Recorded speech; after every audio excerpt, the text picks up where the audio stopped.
Hey, I'm Johnny from Johnny's Vintage Motorcycle. And we're cleaning out the back room and we found this Harley gas tank.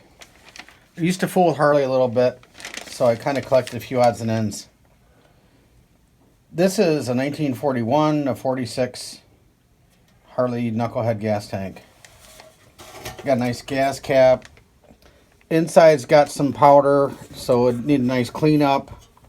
But we don't see any evidence of leaking, and we don't see any evidence of welding. This is nice. It's not original paint. The emblem and the strips look pretty good.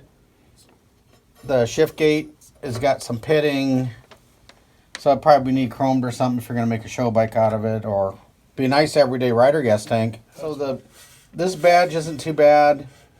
The strips aren't too bad. This is all nice. And actually, complete petcock. The petcock is complete, as Dave's saying. But this is tight. Have to be soaked in oil. So this will need a little attention. But I don't know if it works or not. It's got some spots right here with little dents. Down. Down, send it. Right there. A little bit of goof right there. So we thought rather than have it just sitting in the back of our shop doing nothing, somebody out there may need this. So good luck bidding. We're going to sell it on eBay at no reserve auction. So good luck, and I hope the right guy gets this tank that needs this tank. This is a nice tank. Okay, thanks.